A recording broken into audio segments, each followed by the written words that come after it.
就是我们發現一些那個黃金器上表面有一些斑點，那些斑點呢紅紅的，尤其是在形態上看着像是某種液體。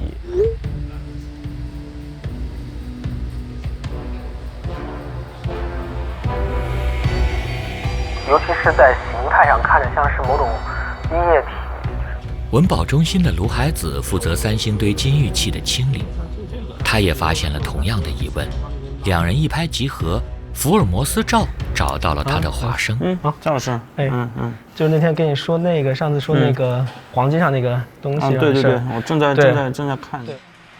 原來趙浩發現的紅斑並非孤立，在其他祭祀坑，甚至1986年出土的文物上也有類似的紅斑出現。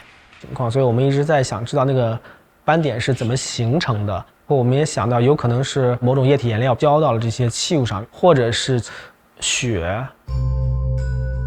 這個咱們文物的很多東西確實是未知的，很多未知，對，沒法解釋。如果是血的話，就代表着就是那個祭祀活動中或者埋藏過程中是有一個儀式過程的。目前猜測是一個比較重要的事情現象。然後下面的問題就是怎麼驗證。經過了幾個月的準備，趙浩的紅斑猜想也有了新進展。通過排除法，趙浩先用實驗排除了紅斑是朱砂的可能。假設它是血，然後你去驗證它是或者不是，證明或者證否嘛，然後就懷疑是在過程中有潑灑鮮血的這種習慣。對，查到的一些研究，從1980年代以來，零零星星的都有，因為本身這種東西就少。前2天我看那個是這個。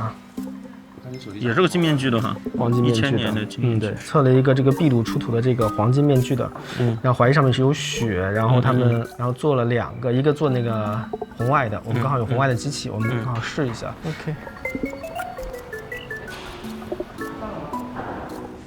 想辦法找點對比樣本，對吧？比如說我也取一點硫化汞的，然後我自己放點血，然後同時，那就只能這樣了。反正我們也是試嘛，先上這個吧。Start。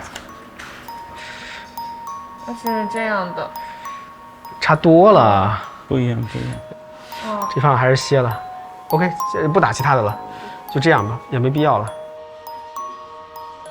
就是最重要的，可能還是樣品的時間長了，包括我們旁邊的土本身沒清太乾淨，有很多雜質會影響那個紅外光譜的出現。紅外光譜實驗效果並不理想，經過了3000多年漫長的時間。紅斑成分殘留已所剩無幾，這讓實驗論證更加艱難。有可能是，比如說我們就在忙活了大概幾個月時間，最後發現的東西還是就是土壤裡面的東西，或者是一個非常天然的一個東西，我們就沒有意義的事情，那是很正常的事情。反正明天到時候等那個卢米諾來之後噴盧米諾才是核心的問題。這個盧海子同志的弟弟，不是，叫米諾，對，叫米諾。啥呀？等着那個我弟弟來吧。等着你弟弟來吧。就這樣，你的兄弟來吧。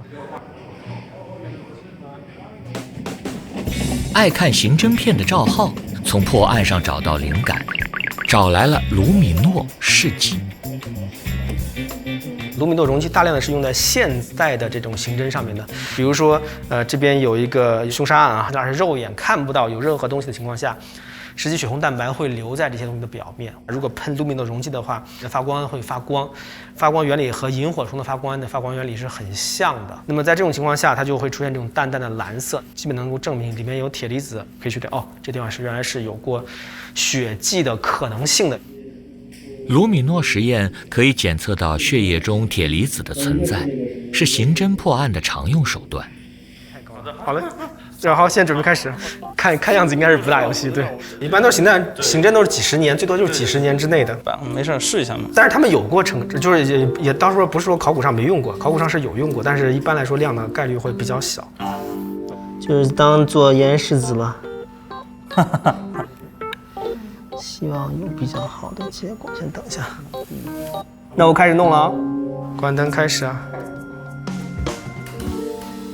一塊地。我看不到任何東西，沒有，不行。看來應該是太淡，可能要麼還是時間太長太淡了。那要不然現在換一下，那就用这幾個位置吧，還是用這幾個比較明顯的位置。好，那主要是有土。關燈吧。沒有反應，沒有反應。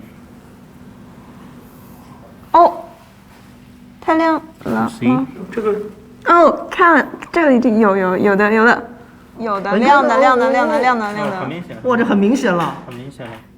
哦，這一片你看感覺好像都在發藍呢。對，有的。对吧？我觉得你看这个亮度，我的星星的亮度，它已經亮得不可思議了，對，已經很亮了。哇塞，漂亮！